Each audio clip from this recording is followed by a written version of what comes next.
রাজনীতি আর কারাগার যেন একই সূত্রে গাথা। লোহার শিক আর তালাবদ্ধ দরজা যেন প্রত্যেক রাজনীতিবিদের অবধারিত গন্তব্য। যখন যে দলই ক্ষমতায় থাকুক, গ্রেফতার হন বিরোধী দলের নেতাকর্মীরা। দীর্ঘ সময় ধরে ক্ষমতার বাইরে থাকা বিএনপির সঙ্গেও তাই ঘটেছে।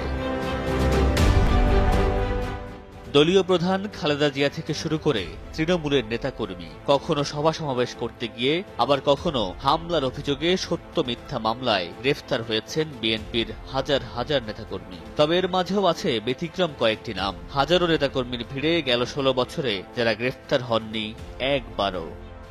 বাংলাদেশকে গজবমুক্ত করেছে এবং একই সঙ্গে স্বৈরাচারী সরকারের পতন হয়েছে।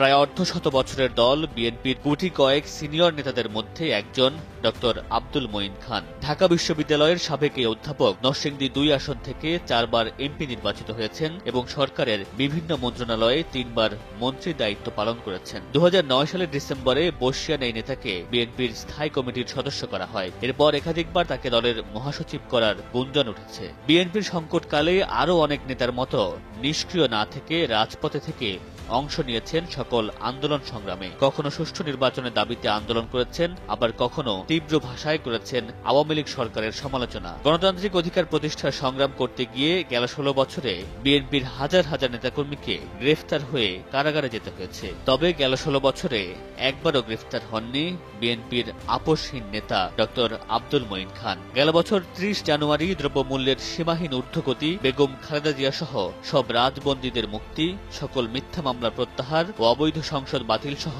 এক দফা দাবি আদায়ে রাজধানীর উত্তরাতে কালো পতাকা মিছিল বের করে বিএনপি। সেই মিছিল থেকে এক পর্যায়ে মঈন খানকে তুলে নিয়ে যায় পুলিশ। যদিও এর কয়েক ঘন্টা পর বিকেল ৩টায় তাকে ছেড়ে দেয় পুলিশ। জানায় মঈন খানকে আটক বা গ্রেফতার করা হয়নি, বরং তার নিরাপত্তার জন্যই তাকে সেখান থেকে সরিয়ে নেওয়া হয়েছিল। সারা দেশে বিএনপি নেতাকর্মীরা যে কোটি কোটি টাকা চাঁদাবাজি করে, দখল বাণিজ্য করে, এসব করে বেড়াচ্ছে, সেগুলো দলের ফান্ডে না দিয়ে কি কিছু কিছু দলের ফান্ডে দেয় না, না পুরোটাই নিজেরা রেখে দেয়? কমই মনে হচ্ছে না? আমি যদি আপনার প্রশ্নকে সত্য বলেও ধরে নিই, মানে আপনার যে উদ্ধৃতিটা যে বিএনপির নেতাকর্মীরা হাজার হাজার কোটি টাকা চাঁদাবাজি করছে, লক্ষ লক্ষ টাকা চাঁদাবাজি করছে। টেলিভিশন টকশো কিংবা সভা সমাবেশের প্রতিবাদী কণ্ঠস্বর বিএনপি নেত্রী ব্যারিস্টার রুমিন ফারহানা। একাদশ সংসদ নির্বাচনে সংরক্ষিত নারী আসনে দলের হয়ে এমপি নির্বাচিত হয়েছিলেন তিনি। এরপর দলের সিদ্ধান্তেই ২০২২ সালের ১১ ডিসেম্বর বিএনপির এক জনসভায় সংসদ সদস্য থেকে পদত্যাগ করেন তিনি।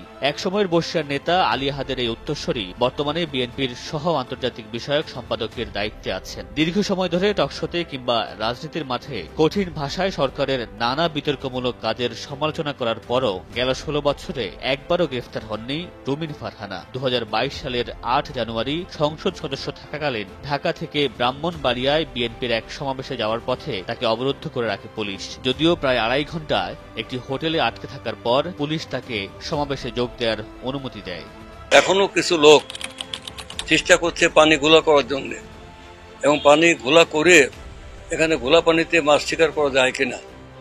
এক সময়কার জাতীয় পার্টির সংসদ সদস্য অ্যাডভোকেট নিতাই রায়চৌধুরী ৯০-এ এরশাদের পতনের পর যোগ দেন বিএনপিতে। বিএনপির মনোনয়নে মাগুরা ২ আসন থেকে ৩ বার নির্বাচনে অংশ নিলেও একবারও নির্বাচিত হননি তিনি। তারপরও দলের কেন্দ্রীয় কমিটিতে এবং তৃণমূলে বিশেষ গ্রহণযোগ্যতা রয়েছে প্রবীণ এই নেতার। বর্তমানে তিনি বিএনপির ভাইস চেয়ারম্যানের পদে রয়েছেন। নিতাই রায়চৌধুরীর কন্যা বিএনপির নির্বাহী কমিটির সদস্য নিপুণ রায়চৌধুরী আওয়ামী লীগ সরকারের আমলে একাধিকবার কারাগারে গেলেও একই সময়ে নিতাই রায়চৌধুরীকে একবারও গ্রেফতার করেনি পুলিশ।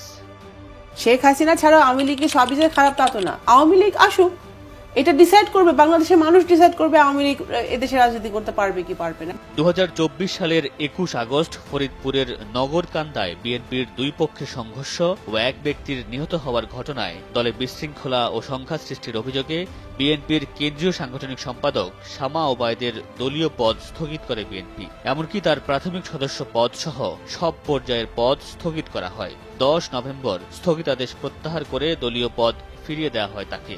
২০১৮ সালের সংসদ নির্বাচনে ফরিদপুর ২ আসনে ধানের শীষ প্রতীকে প্রার্থী হয়ে পরাজিত হন শামা ওবায়েদ।